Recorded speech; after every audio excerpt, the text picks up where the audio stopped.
We are with a new episode of Medi Chit Chat, and it's our pleasure and honor to host a very senior spine surgeon, Dr. Arvind Vadkar sir, on our small channel called as Medi Chit Chat. We welcome you, sir. And before हम आप बातें करें बहुत सारी कि what kind of patients you treat and everything, we want you to introduce yourself. Good afternoon viewers, मेरा नाम doctor Arvind Wadkar है। मैं एक स्पाइन सर्जन हूँ। मैंने 2013 में मेरा MS ऑर्थोपेडिक्स कंप्लीट किया Lady Hardinge medical college Delhi में। उसके बाद मैंने बेसिक स्पाइन और एडवांस स्पाइन का जो फेलोशिप होता है 3-4 साल का, वो कंप्लीट किया UK में जाकर। And now I am back. मैं प्रैक्टिस कर रहा हूँ मुंबई और नवी मुंबई रीजन में। मैं सारे मेजर हॉस्पिटल्स में अटैच्ड हूँ यहाँ, और मैं मोस्टली सारे स्पाइन के पेशेंट्स देखता हूँ। इसके साथ एडिशनली मैं पेन मैनेजमेंट भी करता हूँ। जैसे कि किसी को बहुत अगर दर्द है और वो सर्जरी के लिए अप्रोप्रिएट नहीं है, तो उसका जो पेन मैनेजमेंट होता है उसके लिए भी मैं ट्रीटमेंट करता हूँ। ऑलराइट सर, हम ये जानना चाहते थे कि आपकी प्रैक्टिस में किस तरह के पेशेंट्स आते हैं? सो जनरली जो 70 to 80% जो पेशेंट्स आते हैं मेरे पास, वो बैक एक के साथ आते हैं। अच्छा। और उसमें भी 80 to 90% पेशेंट्स को रेडिएटिंग पेन होता है, मतलब जो बैक में पेन होता है और उससे जो पेन पैरों में जाता है, वो वाला पेन बहुत काफ़ी डिफ़िकल्ट होता है पेशेंट्स के लिए। वैसे पेशेंट्स मोस्टली मेरे पास आते हैं। मतलब बेसिकली तो पेन, क्योंकि बैक एक तो बहुत कॉमन है ना सर, तो कब किसी पेशेंट को पता चलेगा कि उसे अब किसी स्पाइन सर्जन को दिखाना चाहिए?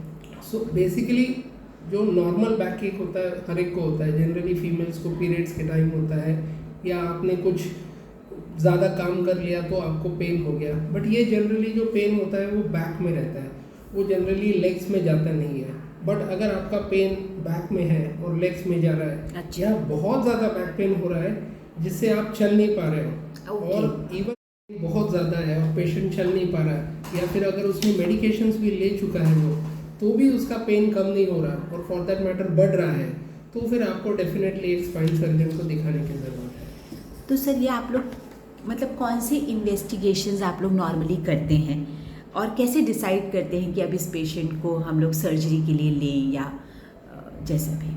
सो अगर देखा जाए तो 90 to 95% जो पेशेंट्स होते हैं उनको मेडिकेशंस, रेस्ट और मोर और लेस अगर कोई इंजेक्शन देना हो तो उसमें 90 to 95% पेशेंट्स ट्रीट हो सकते हैं, उनको सर्जरी की ज़रूरत नहीं पड़ती है। अच्छा। बट जब पेशेंट हमारे पास आता है तो जो बहुत इंपॉर्टेंट है वो क्लिनिकल एग्जामिनेशन और हिस्ट्री टेकिंग है। क्लिनिकल एग्जामिनेशन हम लोग पेशेंट को पूरा चेक करते हैं, उसमें पता करते हैं कि पेशेंट को कोई पैरों में वीकनेस तो नहीं है। बहुत टाइम ऐसा होता है कि पेशेंट्स को जो बॉल एंड ब्लैडर है, मतलब जो लैट्रिन और पेशाब में जो दिक्कत आती है, वो पूछना ज़रूरी होता है, और वहाँ के जो सेंसेशंस होते हैं वो देखना ज़रूरी होता है। तीसरी चीज़ ये थी, कभी कभी जो बैक का पेन होता है पर बहुत जनों को नेक में भी प्रॉब्लम होती है, वो भी पूरा चेक करना ज़रूरी होता है, ताकि हम एक इन्फॉर्म डिसीजन दे सके पेशेंट को कि क्या करना ज़रूरी है।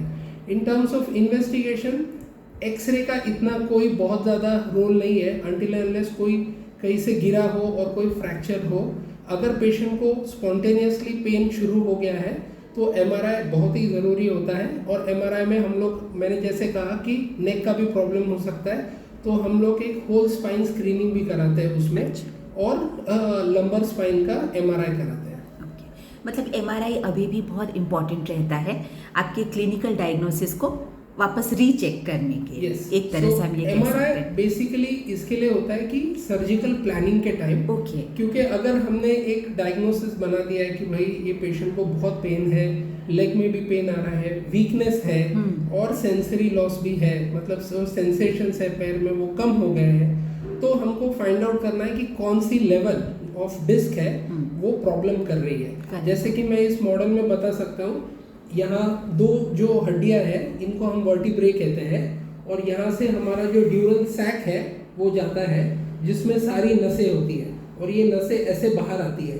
अगर आप देखेंगे ये छोटे से होल में से यहाँ से नसें बाहर आ रही है, और ये थोड़ा पास ले लेंगे सर तो ज़्यादा अच्छा दिखेगा। और ये जो लाल वाली है ये डिस्क है, ठीक है।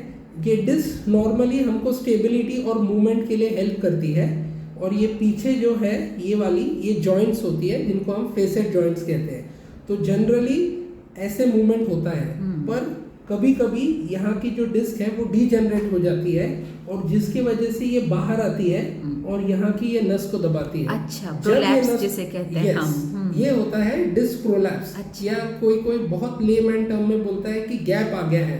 तो बेसिकली गैप नहीं होता, वो एक्चुअली यहाँ का जो गैप है वो कम हो जाता है और ये डिस्क बाहर आती है और ये नसों को दबाती है। जब ये डिस्क ये नसों को दबाती है तो ये जो पूरे पैरों में जा रही है डिस्क, जो ये नर्व पूरे पैरों में जा रही है वो फिर पेन करना शुरू कर देती है, और प्रॉब्लम यहाँ होता है पर पेन हमको पैरों में होता है। ओके।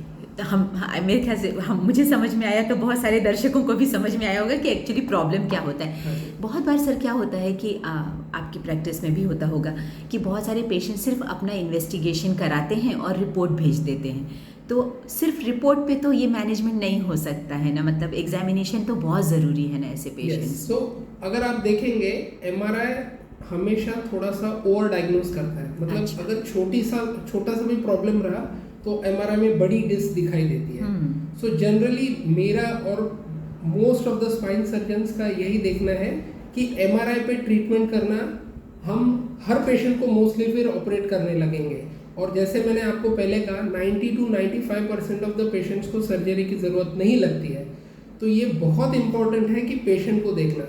मैंने ऐसे बहुत सारे पेशेंट्स देखे हैं जिनकी बहुत बड़ी डिस्क एमआरआई पे दिखाई देती है, पर वो भाग रहे, दौड़ रहे, अपनी एक्टिविटीज सारी ठीक ठाक कर रहे, उनको थोड़ा सा माइल्ड पेन है, तो इसमें मैं ऑपरेट करूँ ना करूँ, डेफिनेटली ऑपरेट नहीं करना चाहिए। अगर पेशेंट को कोई सिम्टम नहीं है, एमआरआई कुछ भी दिखा रहा हो, बहुत बड़ी डिस्क भी हो, तो भी डेफिनेटली उसमें ऑपरेट करने का कोई तुक नहीं बनता। ऑलराइट सर, जैसा आपने कहा कि बहुत सारे पेशेंट्स जो हैं वो दवा और बेड रेस्ट और इस पे, तो किस तरह की दवाएं अवेलेबल हैं और ये इसका कितना कोर्स रहता है, मतलब कितना समय पेशेंट को ये दवाएं लेनी पड़ती हैं? जनरली जो बैक एक होता है या फिर रेडिएटिंग पेन भी होगा लेग में, तो वो जनरली एक 4 to 5 डेज या मैक्सिमम अबाउट 10 डेज में ठीक हो ही जाता है। अच्छा। मोस्ट ऑफ द टाइम्स ठीक हो ही जाता है या कम हो जाता है। तो ये जो पेन है इसको बेयर करने के लिए या इसको कम करने के लिए हम जनरली पेन मेडिकेशंस देते हैं। Okay. जिसमें जनरली एनसेड्स जो होते हैं, जैसे कि डाइक्लोफेनेक हो गया, एसेक्लोफेनेक हो गया, वो होता है। ये जो बैक पेन होता है इसकी वजह से जो पीछे की जो मसल्स होती है वो बहुत टाइट हो जाती है, स्पाज्म में चली जाती है। इनको रिलीज करने के लिए हम लोग जनरली मसल रिलैक्सेंस देते हैं। और तीसरा, जो पेन जो लेग में जाता है उसके लिए न्यूरोपैथिक मेडिकेशंस होते हैं, जैसे प्रीगाबालिन और गाबापेंटिन। ये मोर और लेस 3 दवाइयाँ हैं जो हम लोग जनरली देते हैं। कोई पेशेंट को अगर एनसेड्स की वजह से, जो दर्द की दवाई है उनकी वजह से अगर एसिडिटी हो रही हो, तो हम लोग एक एडिशनल एंटासिड उसमें ऐड करते हैं। सर, आपने जैसा कि कहा कि कुछ पेशेंट, अधिकतर पेशेंट 90% तो दवाई और इससे आराम हो जाएगा, तो कितना, मतलब आप कब डिसाइड करते हैं कि अब ये पेशेंट को मेडिसिन से नहीं होगा, अब इसको सर्जरी लगेगी? तो ये आप किन फैक्टर्स पे डिसाइड करते हैं कि अब ये सर्जिकली बेटर करेगा पेशेंट? सो जनरली अगर देखा जाए तो जो पेशेंट अभी बहुत दर्द के साथ, रेडिएटिंग पेन है या बहुत बैकएक के साथ मेरे पास आया है, तो और मैंने उसको एडमिट किया है जस्ट फॉर बैक पेन, अगर वो नहीं चल पा रहा है तो पहले तो हम पेन मेडिकेशंस देते हैं, दूसरा उसका एमआरआई कराते हैं, ठीक है, और एग्जामिनेशन करते हैं। अगर पेशेंट को कोई वीकनेस नहीं है पैर में, अगर मेजर कोई नमनेस नहीं है पैर में, सिर्फ पेन है और कोई लैट्रिन पेशाब की दिक्कत नहीं है, जो बहुत बड़ा रेड फ्लैग साइन होता है हमारे लिए। अगर लैट्रिन पेशाब की तकलीफ है और डिस्क बड़ी है एमआरआई में, तो तुरंत सर्जरी करने की ज़रूरत पड़ सकती है। अगर ये सारी चीज़ें नहीं है, सिर्फ पेन है, तो जनरली हम लोग पेन मेडिकेशन से ठीक हो सकता है पेशेंट। अगर उससे भी नहीं हो रहा है तो हम जनरली एक इंजेक्शन देते हैं कमर में, जो हम एक्सरे में देखकर एक ऑपरेशन थिएटर में देते हैं, जिससे 90 to 95% पेशेंट्स को तुरंत पेन रिलीफ आ जाता है। उसके बाद हम पेशेंट्स को एक्सरसाइज करने के लिए प्रोत्साहित करते हैं, उससे मोस्ट ऑफ द पेशेंट्स बिना सर्जरी के ठीक हो सकते हैं। इसके बावजूद, इंजेक्शन के बावजूद, पेन रिलीफ के बावजूद अगर 6 to 8 वीक्स तक पेन बना रहा, या फिर वीकनेस बढ़ रही है, या फिर पेशेंट को अनटॉलरेबल पेन हो रहा है, तो फिर हम उसमें सर्जरी के लिए पेशेंट को सजेस्ट करते हैं। सर मान लीजिए कोई पेशेंट आपके पास आता है और आपने उनको टैबलेट पे शुरू किया, पेशेंट बेनिफिट भी किया, काफ़ी अच्छा भी लग रहा है, तो भी वो कौन से रेड फ्लैग साइंस हैं या वो कौन से वार्निंग साइंस हैं कि आप जो पेशेंट को बताते हैं कि अगर इसमें से कुछ भी हो तो तुम तुरंत मेरे पास वापस आओ? अगर पेशेंट मेडिकेशंस पे है और उसके बावजूद उसका पेन बहुत बढ़ रहा है, उसको चलने के लिए तकलीफ हो रही है या उसके पैरों में वीकनेस हो रही है, अच्छा। जैसे कि पहले वो ठीक ठाक चल लेता था पर अभी वो चलने के लिए उसको दिक्कत हो रही है या उसके पैर ठीक से मूव नहीं कर पा रहे या फिर पैरों में नमनेस बढ़ रही है। अच्छा। और सबसे बड़ा रेड फ्लैग है अगर लैट्रिन पेशाब का दिक्कत आ रहा है या फिर पैंट में ही पेशाब हो रही है या फिर आपका जो बैक पैसेज है जहाँ आप स्टूल्स करते हैं वहाँ आपको सेंसेशन महसूस नहीं हो रहा है, ये सारे रेड फ्लैग साइंस हैं जिसके लिए आपको तुरंत एमआरआई करा के प्रोबेबली तुरंत सर्जरी कराने की ज़रूरत पड़ सकती है। Rest most of the times surgery की ज़रूरत नहीं पड़ती। अच्छा सर, ये आपने सर्जरी की बात की, तो किस तरह की सर्जिकल ऑप्शंस अवेलेबल हैं आजकल? जैसे मैंने आपको कहा ये मॉडल में मैं दोबारा दिखाता हूँ, जैसे कि ये जो डिस्क है ये बाहर आ रही है और इस नस को दबा रही है, तो जो simplest and most effective surgery होती है उसमें हम यहाँ से जो मसल्स है इनको बाहर करते हैं और यहाँ तक पहुँचकर ये जो छोटी सी डिस्क है जो बाहर आई है और वो जो नस को दबा रही है उसको हम निकाल देते हैं। अच्छा। बस उतनी ही सर्जरी की ज़रूरत है मोस्ट ऑफ द टाइम्स जिसमें डिस्क की प्रॉब्लम है। अगर पेशेंट को ये डिस्क की प्रॉब्लम है और ये जॉइंट्स भी सारी डीजनरेट हो चुकी है और ये जो सारा जो गैप है वो बहुत ही कम हो चुका है और नसें दब रही है यहाँ, तो फिर हम कभी कभी यहाँ की जो ये सारा बोन है ये निकाल देते हैं और यहाँ से एक केज डालकर स्क्रूज डालकर उसको फिक्स कर देते हैं ताकि वो ज़्यादा हिले नहीं। तो मूवमेंट कम हो जाएगा? मूवमेंट उस लेवल पे कम हो जाती है क्योंकि बाकी सारे जॉइंट्स भी हैं वो सारे डीजनरेट हो चुके हैं। अच्छा। तो वो जो एडिक्वेट सपोर्ट है वहाँ वो दे नहीं पाते, इसलिए उसको हमको फ्यूज करना ज़रूरी हो जाता है। ओके, समझ में। और सर ये जो होता है इसको क्या ओपन करते हैं या ये लैप्रोस्कोपिकली भी, मतलब स्कोपी के थ्रू भी पॉसिबल रहता है? दोनों प्रोसीजर है, हाँ। ओपन भी कर सकते हैं और एंडोस्कोपिकली भी कर सकते हैं। जो ओपन होता है वो फार मोर रिलायबल होता है इन टर्म्स हम पूरी नस को देख सकते हैं और उसको डीकम्प्रेस कर सकते हैं। अच्छा। अगर हम एंडोस्कोपिकली कर रहे हैं वो भी होता है बट उसके जो इंडिकेशंस है वो बहुत ही कम है इन टर्म्स ऑफ अगर कोई डिस्क प्रॉपरली बाहर हमको दिखाई दे रही है, बड़ी दिखाई दे रही है, तो उसको मिनिमली इन्वेजिव या एंडोस्कोपिकली हम निकाल सकते हैं। पर अगर नस को प्रॉपरली देखना है, डीकम्प्रेस करना है, तो it is better we do it open. जैसे ओपन भी करते हैं तो बहुत बड़ा इंसिजन नहीं आता है, हार्डली 3 या 4 सेंटीमीटर्स का इंसिजन आता है जिससे हम पूरा प्रोसीजर कर सकते हैं। Very nice. सर हमको ये भी थोड़ा जानना था कि ये जो सर्जरी है, जैसे स्पाइन की बात करते हैं कि नस में कोई पीठ में ऑपरेशन होने वाला है, तो अक्सर लोग बहुत डर जाते हैं क्योंकि एक तो मतलब उसके साथ एक तो वो नर्व्स वगैरह इन्वॉल्व रहती है, तो थोड़ा सा डर लगना स्वाभाविक भी है। तो मुझे जानना था कि इस सर्जरी में किस तरह का, मतलब ये कितनी सेफ है या क्या कॉम्प्लिकेशंस एक्सपेक्टेड हैं और रिकवरी कैसे होती है? जैसे कि मैंने आपको बताया कि जो सर्जरी होती है वो सिंपल हम यहाँ की डिस्क निकाल रहे हैं जो बाहर आकर उस नस को दबा रही है। तो 90 to 95% of the time surgery पूरी नॉर्मली हो जाती है। पेशेंट को हम जनरली जनरल एनेस्थीसिया देते हैं जिसमें पेशेंट को कुछ भी पता नहीं चलता। हम उनको पीठ के बल लेटा देते हैं ऑपरेशन थिएटर पे और सर्जरी करते हैं।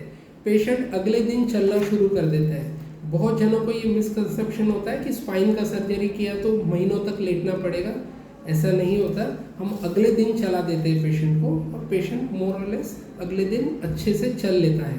पेशेंट के जो पेन है वो थोड़ा सा कमर में रह जाता है क्योंकि हमने वहाँ सर्जरी की है, बट मोस्ट ऑफ द जो पेन है, जो लेग में पेन है, वो बिल्कुल चला जाता है। दूसरी चीज़ ये है कि जो सर्जरी है वो बहुत ही इफ़ेक्टिव होता है और हम लोग as a last option surgery को रखते हैं, ना कि फर्स्ट ऑप्शन। तो डरने की बात नहीं है, आराम से अपने स्पाइन सर्जन को मिले और फिर पूरे डिटेल में डिस्कस करें कि आपकी प्रॉब्लम क्या है और उसको किस तरह से बेस्ट मैनेज किया जा सकता है। सो लास्टली जो रिस्क मैं आपको बताना चाहता हूँ कि जो 5 to 6% जो रिस्क होता है वो रिस्क है इन्फेक्शन का, जो ज़्यादा होता है। अगर डायबिटीज़ है आपको तो रिस्क थोड़ा सा इन्फेक्शन का ज़्यादा होता है। या फिर ब्लीडिंग हो सकती है कभी कभी वहाँ से, जो अबाउट 2 to 3% पेशेंट्स में होती है। जो नसें होती है वो एक कवरिंग में होती है, उसको हम ड्यूरा कहते हैं। अच्छा। उसके अंदर फ्लूइड होता है जिसको हम CSF कहते हैं। जैसे कि अगर नस बहुत दबी हो तो उसको जब हम डीकम्प्रेस करते हैं तो ये ड्यूरल टेयर हो सकता है। अगर वैसा होता है तो हम लोग जनरली उसको रिपेयर करते हैं और पेशेंट्स को एक 48 आवर्स तक या 2 दिनों तक बेड रेस्ट पे रखते हैं, उसके बाद चला देते हैं। उससे कोई मेजर कॉम्प्लिकेशन होता नहीं है। ठीक है सर, एक और क्वेश्चन था कि नॉर्मली अगर स्पाइन सर्जरी के लिए पेशेंट एडमिट है, फिटनेस हो गया है, उसका एनेस्थीसिया फिटनेस हो गया है, तो कितना समय हॉस्पिटल स्टे रहता है, कब तक वो घर जा सकते हैं? जनरली सेकेंड डे, जैसे मैंने आपको कहा कि आज ऑपरेशन हुआ है तो अगले दिन हम उसको चला देते हैं, और उसी दिन अगर पेशेंट कंफर्टेबल रहा तो उसी दिन second day of the surgery हम पेशेंट को घर भेज सकते हैं। कोई पेशेंट होते हैं जिनको डायबिटीज़, ब्लड प्रेशर, काफ़ी सारी इश्यूज होते हैं, तो वो मैनेज करने में आफ्टर द सर्जरी 1 या 2 दिन लग सकते हैं, पर जनरली 2 से 3 दिन में पेशेंट घर जा सकता है इजीली। जो टाँके होते हैं वो जनरली हम लोग 2 हफ्ते में निकालते हैं। उस टाइम तक हम जनरली प्रेफर करते हैं कि पेशेंट नहाए ना, ताकि वो जो टाँके हैं वो गीले ना हो जाए और इन्फेक्शन का चांस ना हो वहाँ। बस बाकी patient second to third day घर जा सकता है। एक और सवाल था अरविंद सर कि कभी कभी क्या होता है, MRI पे हम लोगों को बहुत सारी जगहों पे डिस्क प्रोलैप्सेस दिखते हैं, तो क्या कोई ऐसे केसेस भी होते हैं क्या जहाँ पे एक से ज़्यादा जगह पे आप लोग ऑपरेट करते हैं, और इन केसेस में भी क्या रिकवरी सिमिलर होती है? बहुत से पेशेंट्स होते हैं, मोस्टली जो ओल्ड एज के पेशेंट्स होते हैं उसमें मल्टीपल लेवल पे डिस्क का इशू होता है। वो उसके साथ उनके जॉइंट्स भी होते हैं पीछे के, वो आर्थराइटिक होते हैं, और जब वो जॉइंट्स आर्थराइटिक हो जाते हैं, जो ये जो ड्यूरल सैक है इसके लिए जो जगह है वो कम हो जाती है, उसको लंबर कनाल स्टीनोसिस कहते हैं। उससे जनरली दोनों पैरों में और कमर में दर्द शुरू हो जाता है। अच्छा। उसको हम न्यूरोजेनिक क्लॉडिकेशन कहते हैं। उस पेशेंट्स में जनरली हमको ये डिस्केक्टमी करने की ज़रूरत नहीं पड़ती है। उसमें जनरली हम लोग ये जो हड्डी है पीछे की उसको रिमूव कर देते हैं, जिससे ये जो नसें हैं वो डिकम्प्रेस हो जाती है और पेन चला जाता है। ये भी 90 to 95% ऑफ द पेशेंट्स में करने की ज़रूरत नहीं है। पेन मैनेजमेंट, जैसे कि हम एक कॉर्डल एपिड्यूरल स्टेरॉयड इंजेक्शन लगाते हैं या फिर मेडिकेशंस और एक्सरसाइज से 90 to 95% ऑफ द पेशेंट्स में in spite of the MRI showing everything हमको ज़रूरत नहीं पड़ती। अगर उसके बावजूद नहीं हो रहा है तो हम सर्जरी के लिए जाते हैं।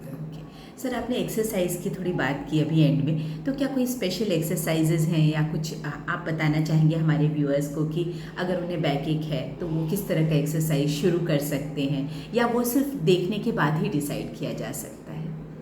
जनरली बहुत से प्रॉब्लम्स होती है बैक में, जैसे कि अगर ये हड्डी भी किसी में डिफेक्ट हो तो उससे फिर ये स्लिप होके आगे चला जाती है हड्डी, तो उसमें कोई एक्सरसाइज हमको प्रिवेंट करनी चाहिए। अच्छा। बट नॉर्मली जिसको सिर्फ एक डिस्क का प्रॉब्लम है और वो डिस्क का जो पेन है अभी डिक्रीज हो चुका है, वो पेन दोबारा ना आए, उसके लिए आपको बैक के और आगे के जो एब्डोमिनल मसल्स होते हैं उनके एक्सरसाइज करना बहुत ज़रूरी है। दूसरी बात होती है कि जो फ्लेक्सिबिलिटी होती है बॉडी की, स्पेशली बैक की, वो मेंटेन करना ज़रूरी होती है।